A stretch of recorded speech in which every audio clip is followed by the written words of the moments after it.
اب ہمارے ہاں اصولی طور پر عمومی طور پر، اصولی تو نہیں عمومی طور پر نیو ایئر نائٹ منائی جاتی ہے۔ سال ہے نا، یہ کافروں کا سال نہیں ہے، عیسوی سن بھی ہمارا ہی ہمارا سال ہے۔ نبی پاک علیہ السلام کی اعلان نبوت سے پہلے سن عیسوی ہی چلتا تھا، چونکہ ہجری سال کا آغاز ہے۔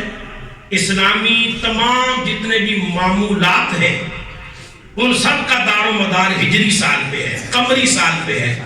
تو کسی بھی سال کی آمد پر جشن منانا قرآن و حدیث سے کہیں ثابت نہیں ہے، لیکن منع بھی نہیں اگر جائز طریقے سے کیا جائے۔ اور جو آنے والا سال ہے اس کے لیے اللہ سے نیک تمنائیں رکھیں، نیک امیدیں رکھیں، نیک دعائیں کریں، اور اس نیک تمنا کے ساتھ ایک دوسرے کو مبارکباد دینا بھی علماء نے لکھا کہ جائے۔ تیرا شکر ہے زندگی کا ایک سال اور پورا ہو گیا، جو کمی بیشی ہو گئی ہے وہ معاف کرنا، آنے والے سال کو میرے لیے، میری زندگی کے لیے، میرے بھائیوں کے لیے، میرے ملک کے لیے بہتر فرمانا، ہمیں نیکی کی توفیق عطا فرمانا۔ اس انداز میں نیو ایئر نائٹ منانی چاہیے۔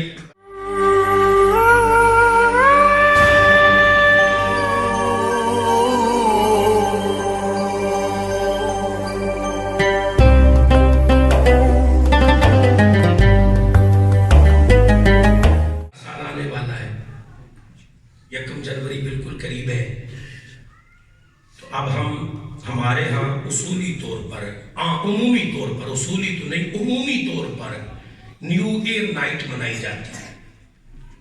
جب یہ سال آتا ہے تو نیو ایئر نائٹ منائی جاتی ہے۔ منائیں، کھل کر منائیں، ہم نہیں روکتے، لیکن اس کا ہم طریقہ بتا دیتے ہیں آپ۔ یہ جو سال ہے نا، یہ کافروں کا سال نہیں ہے، عیسوی سن بھی ہمارا ہی ہے، کیونکہ عیسیٰ علیہ السلام کو بھی مسلمان ہی مانتے اور کوئی نہیں مانتا۔ عیسوی سال بھی ہمارا ہے، یہ کوئی کافروں کا بے ایمانوں کا سال نہیں ہے، کہ ہمارا سال ہے۔ نبی پاک علیہ السلام کی اعلان نبوت سے پہلے سن عیسوی ہی چلتا تھا، اور جب میرے آقا نے اعلان نبوت فرمایا تو پھر آغاز ہوا سن نبوی کا۔ سن نبوی، 1 نبوی، 2 نبوی، 3 نبوی، پھر میرے آقا نے ہجرت فرمائی۔ ہجرت مدینہ کے بعد آغاز ہوا سن ہجری کا۔ یہ ماہ و سال 3 قسموں میں تقسیم ہو گئے، عیسوی سن، نبوی سن، ہجری سن۔ تو ہجری سن کا آغاز ہوتا ہے یکم محرم الحرام سے، اور عیسوی سن کا آغاز ہوتا ہے یکم جنوری سے۔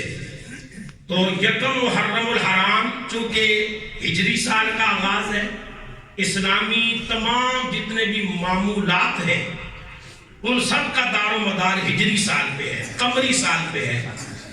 تو ہمیں چاہیے کہ جس طرح ہم اس ہجری سال، جس طرح ہم اس عیسوی سال کا ڈنڈورا پیٹتے ہیں نا، نیو ایئر نائٹ مناتے ہیں، بڑی دھڑلے سے، بڑی آب و تاب سے جشن مناتے ہیں نئے سال کا، ہمیں چاہیے کہ ہم یکم ہجری یعنی یکم محرم الحرام جو ہجری سال ہے اس کو بھی اپنی نسلوں میں روشناس کرائیں، اس کا بھی ایسے ہم اہتمام کریں تاکہ انہیں بھی پتہ چلے کہ ہجری سال کی اہمیت کیا ہے۔ تو دوستو، کسی بھی سال کی آمد پر جشن منانا قرآن و حدیث سے کہیں ثابت نہیں ہے، لیکن منع بھی نہیں اگر جائز طریقے سے کیا جائے تو۔ وہ جائز طریقہ کیا ہے؟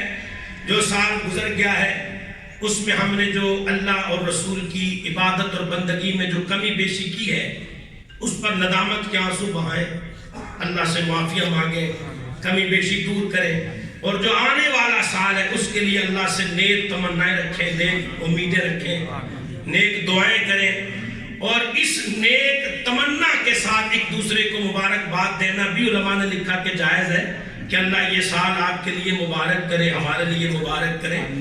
تو یہ یعنی شرعی حدود میں رہ کر مہینے کا بھی استقبال کر سکتے ہیں، سال کا بھی استقبال کر سکتے ہیں، شرعی حدود سے باہر نکل کر نہیں۔ یہ ڈھول باجا، یہ یوں آہوزاری کرنا، اور یہ جناب گلیوں میں نکلنا، سڑکوں پر نکلنا، ون ویلنگ کرنا، یہ جتنے بھی طریقہ کار ہیں یہ سب غیر شرعی ہیں۔ شرعی طریقہ کیا ہے؟